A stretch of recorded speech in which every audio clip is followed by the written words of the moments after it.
NA6 and the Yak 52. Yak 52 built in Russia.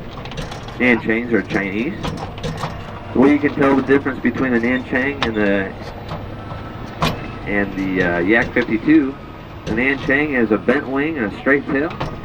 The Yaks have a straight wing and a rounded tail. And if you look real close, you pilots out there, you notice that the propellers actually spin in the opposite direction. So for those of you who know what left turning tendencies are, you want to make sure you put the correct rudder in that day because there's now right turning tendencies. Alright, if you look on the right hand side, we've got two aircraft, Polish built. They're called Wilgas. And you kind of look at them close, they kind of look like a train thing.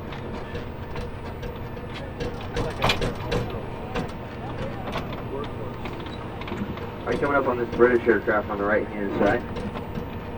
I do believe it is a Volpe V77. Don't know a whole lot about it. They do have a sign up there, so if you get a chance to walk back out here later, I encourage you to look at this sign and read all about it.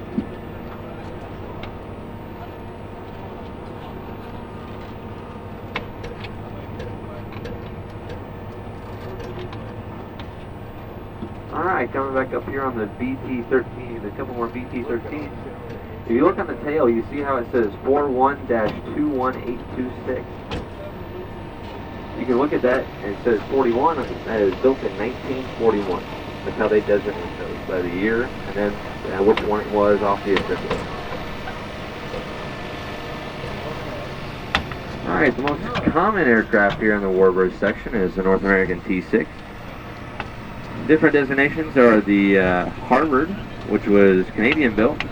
And if you look off to the left, and we may look through another one, but you'll notice the exhaust pipes on the right hand side of the aircraft is very, very small. If you look at a Harvard, you can tell the difference by the exhaust pipe actually runs all the way along and plumbs into the cockpit. Now the exhaust doesn't actually go in there. What it is a clear air pipe, and the exhaust actually warms that air in the center pipe, because we all know that in Canada it's a little bit chillier than it is. Gives the pilot as much heat as possible.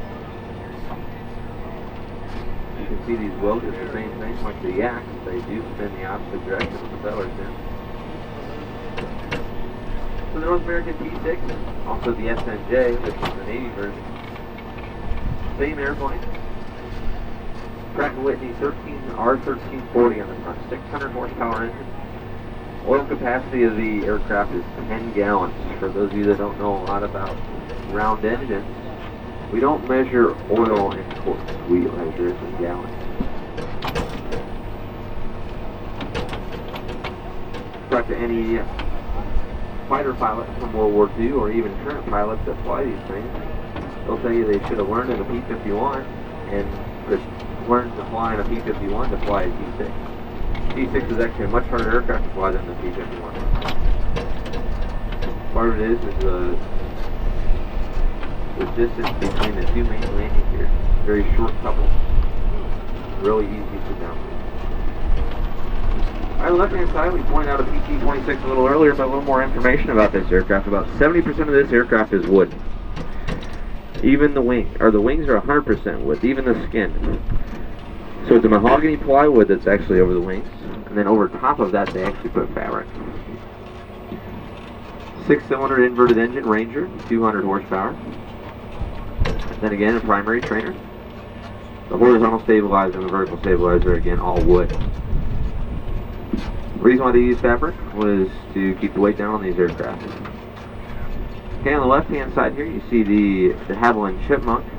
Had a great opportunity to fly one of these aircraft. Very, very neat airplane. Got a Gypsy Major engine on it, built by Rolls-Royce. 4-cylinder inline. It's like a mini version of the PT-26. You actually have to prime the aircraft from the outside and then get in the cockpit and hope it starts. Or prime motor. If it doesn't start, you got to get back out and try it again. Then again, that propeller does spin the opposite direction.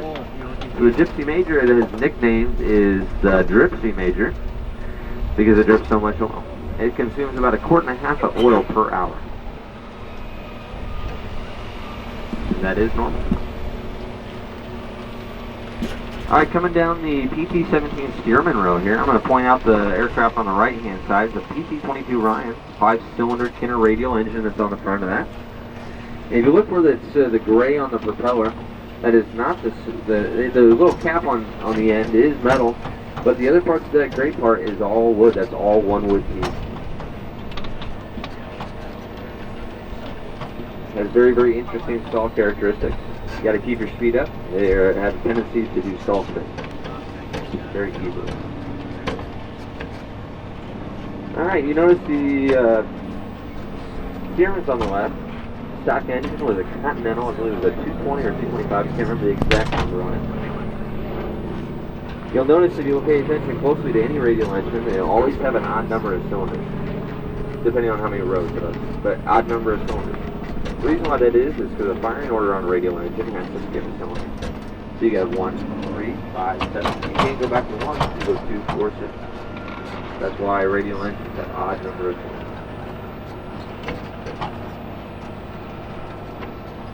So as we come out, go through the T6s again, and the S&Js, and the Harvard, you can see that third airplane on the left. That's what I was talking about with the exhaust pipe. You can see that it plumbs all the way back to the cockpit. As we go through here slowly, you can see right below the propeller, you see a little circle area. It's about the size of a penny. And the reason why I say penny is because there is a penny inside there. Interesting story about the penny. You will come across most of these. Very, very rare you won't find one that has it. But when Rose of the River was on an assembly line, she happened to put a penny inside and it fit perfectly. Well, it got word up to the top, and before they left the factory, each one had to have a penny when it left the factory, and it's all safety wired in. Some of them have the original penny from the year that it was built. Other ones have the year that the engine was overhauled. You can see the width of the landing gear, though, is very, very short. If you go back and look at a P-51 Mustang or a Corsair, you'll notice that it's much, much wider. You have a lot more authority over P-51 Mustang. And you have to be on your toes. For all you non-pilots out there, conventional landing gear aircraft, tail wheel, much harder to fly because the center of gravity, it's like a teeter-totter, it's the point at which the airplane balances. The center of gravity is actually behind the main landing gear, so wherever the momentum is moving, if it comes in crooked, that point of gravity is going to follow the direction of motion. That's why you hear of a grounding.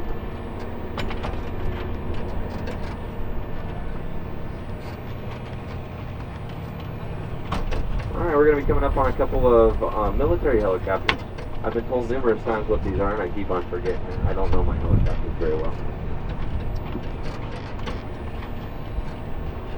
The one on the end is a German helicopter, though.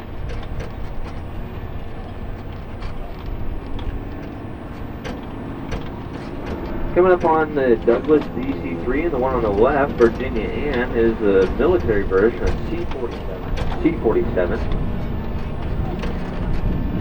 Pratt & Whitney, dual Pratt & Whitney R1830-92s. 1,200 horsepower inside. And we were talking about oil capacity a little bit ago. DC-3, 1 tank of oil on one engine is 29 gallons.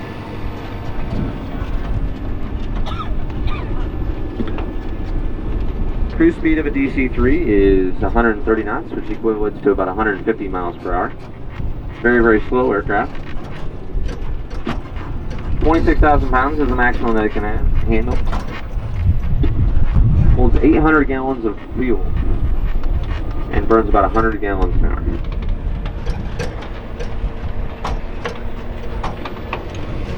The landing gear on the DC-3 takes about 30 to 45 seconds to get up in the wheel well, and it's the same the reverse direction. And up ahead of us, you can see this C-47 off the left-hand side. We're going to be coming up on another one, and its designation is an AC-47 for a attack version. And what that means is the X actually had 3 miniguns out the left-hand side of the aircraft, the port side. These were actually used in Vietnam. They retrofitted 30 of them. About half of them got shot down because they were so slow. Nicknamed Puff the Magic Dragon. So the miniguns on this had 20,000 round drums. There were 2 different settings. 3,000 rounds a minute or 6,000 rounds a minute. And every 5th round that came out of the barrels was a tracer. So infantry on the ground called them Puff the Magic Dragon because at nighttime they looked like a fire-breathing dragon. They're retrofitted with 3 of them. They'd only fire 1 gun at a time though. They allow 1 to cool and to reload, and then they set the other one off. And it's on down the line. That way they could keep a gun going at all times. They do tours on that aircraft. It's a neat piece of equipment to see. The only one in the world that's retrofitted that way. That's the beginning of your problem. Alright, ahead of us, a really extremely neat aircraft is the Boeing B-17 Fighting Fortress. 4-engine heavy bomber. I believe it could carry, I think it was 16 or 20 100-pound bombs. Crewed 10. You can see the belly ball turret. Maximum height to be a ball turret gunner was 5 foot 6 inches. If you were shorter, it was okay because they just put cushions under your butt. If you were too tall, you couldn't do it. The reason why that is because the gun sights were lined up in a certain position, so if you were too tall, you could actually not line up the gun sight. A lot of guys died in their ball turret because the landing gear failed and they were still in the ball. That was one of the big disadvantages of that belly ball turret. On the right hand side, we've got several twin Beaches. Beach 18 is the civilian version. Military, if it was transport, was a C-45. If it was a bomber trainer, it was Army Air Corps, it'd be AC-11. If it was a Navy one, it'd be an FNB, NB, Navy Navy bomber. Alright, on the left-hand side, we got 3 F-86s, Korean era, Super Saber. Interesting thing about those is when they're idling, when they fire up and they're just at flight idle, they're burning 100 gallons an hour. On takeoff, they're burning 800 gallons an hour. Alright, we got 2 T-33s next to us, used by the U.S. Armed Forces, or U.S. Air Force, and then the Canadians use them as well. Not currently used as trainers today. Next is a Pilatus PC-9. Looks kind of like the T-6 Texan II. These are actually used in other countries. We use the Texan II over here in the United States for military training today.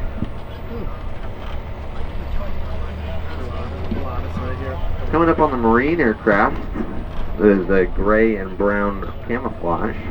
It's an A4 Skyhawk. Carrier-based aircraft used by the Marines and the United States Navy. Background Vietnam era. You can see a boom as we get on the other side of it. It sticks out the nose. Can't really see it right now.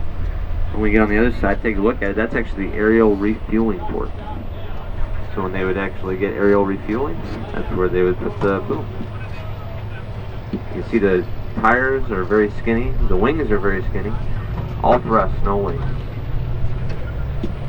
Next is an F-8F Bearcat Navy aircraft. And if you look on the back side, you can see the tail looks actually tucked in the back. It actually extends out the rear end of the aircraft. It doesn't hang down like the others. Alright, next we got the P-63 King Cobras, and on the end we have a P-39. The P-39, when it came out first, it was the Aero Cobra, and then the P-63s came out. You notice that the exhaust pipes are actually behind the cockpit. The engine is actually behind the cockpit. And then all the armament was actually in the nose in front. And then the gun was in the middle of the center. Now, this advantage of the engine being behind the cockpit, if they crash landed, that engine would come forward into the cockpit and kill the pilot. We got TBM Avengers off to our left, crew of 3. They still got the canopy covers on them, but you had a top ball turret, pilot, and then you had a radio man below, but he also owned that flat part on the back You can kind of see there's some people standing in front, but they would stick through two 30 caliber machine guns out the back there. And I'll tell you about the vault turret here in just a second, but next over there is the Wildcat. It's a little short airplane back here to the left. If you ever get to see one of those take off, you'll notice that they climb at a very rapid rate. The reason why that is because the landing gear is a handprint. So they have to lean forward and they cannot see outside. So to ensure that they're not going to go back into the ground, they do a high pitch up while they sit and crank on the landing gear. Back to the TBM with that vault turret though. The most common question I get is, well, how do they not shoot their own tail off? Well, what happens is, it's a mechanical piece that actually has controls to actually move the vault turret around. And on top of that, as they swept through the tail, that actually would disengage the firing mechanism in order so they would not shoot their own tail off.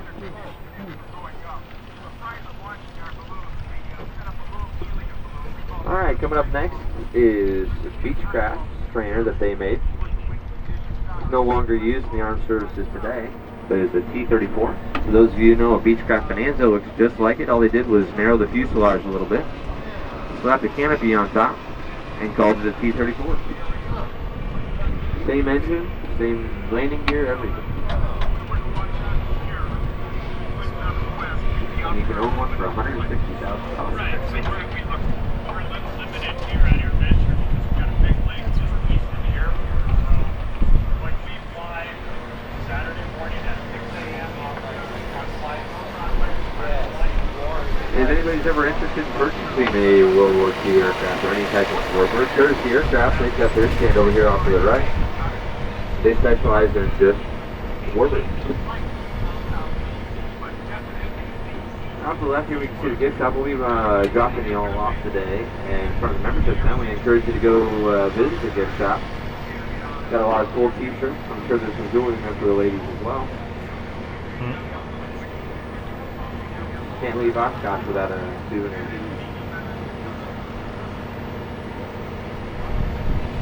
I want to thank everybody that participated in this tour today.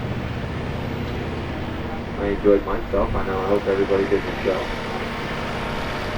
We do want to encourage everybody to join Warbirds of America. You don't have to be a pilot. You don't have to be a mechanic. You just have to have a love of Warbirds. People like you and I that just help this stuff going. We go by those slogans, we want to keep them flying. Now they're different. I want to thank all the pilots that bought all their aircraft here too. A lot of them spent all their own money to bring these in. It's amazing what they can do and how they're getting money. Good amount of steering. Alright, we're going to come up on the membership tent here on the other side of the road on the right-hand side. Like I said, go and talk inside with the individuals in there, get some more information about Warbirds of America. We'd love to have you. I'd like you just to please wait until the tram comes to a complete stop to get off.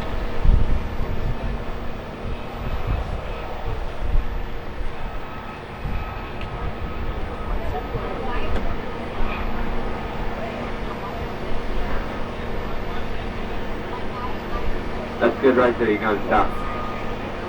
You can go ahead and stop there. All right, thank you everybody.